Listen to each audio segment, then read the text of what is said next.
درۃ الناصحین میں ایک بڑی شاندار حکمت لکھی ہے کہ دراصل ایک بار زمین اور آسمان کے درمیان یہ بحث ہو گئی کہ زمین افضل ہے یا آسمان افضل ہے۔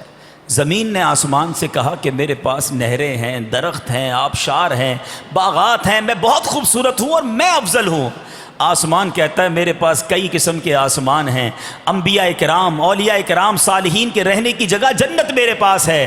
ایک دوسرے کے زمین اور آسمان فضائل بیان کرتے رہے، آخر میں زمین نے کہہ دیا کہ سنو میرے پاس میرے آقا ہیں، نبی پاک میرے اندر ہجرت فرمائی، رب نے میرے پاس مبعوث فرمایا، نبی پاک میرے درمیان موجود ہیں۔ اللہ غنی اعلیٰ حضرت رحمۃ اللہ تعالیٰ علیہ کا ایک شعر سنو، مزے کو بھی مزہ آ جائے گا۔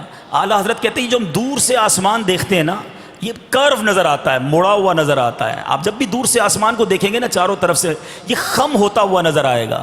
اعلیٰ حضرت کہتے ہیں یہ ایسی خم نہیں ہے، ایک بار زمین نے آسمان کو کچھ تانا دیا تھا، اور یہ تانا سن کر آسمان کی جو پیٹھ ہے نا، پشت فلک، یہ خم ہو گئی ہے۔ وہ کیا بات تھی؟ خم ہو گئی پشت فلک اس تانے زمیں سے، خم ہو گئی پشت فلک اس تانے زمیں سے، سن ہم پہ مدینہ ہے وہ رتبہ ہے ہمارا۔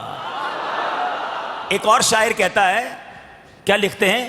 اعزاز یہ حاصل ہے تو حاصل ہے زمیں کو، افلاک پہ تو گنبد خضرا نہیں کوئی۔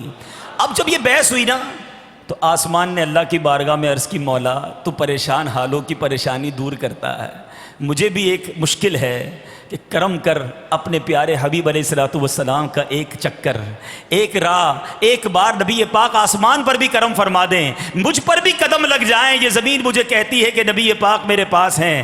علماء کہتے ہیں یہ آسمان کی درخواست تھی، پیارے رب عز و جل کی بارگاہ میں التجا تھی کہ مولا کرم فرما، نبی پاک کو آسمانوں کی بھی سیر کرا دے۔ میرے آقا آسمانوں پر گئے، آسمانوں کو بھی مشرف فرما دیا۔ یہ شان ہے ہمارے آقا کی کہ جن کے قدم رنجا فرمانے کے لیے آسمان بھی التجا کر رہا ہے۔ صلو علی الحبیب صلی اللہ تعالی علی محمد۔ مجھے اپنی اور ساری دنیا کے لوگوں کی اصلاح کی کوشش کرنی ہے۔ انشاءاللہ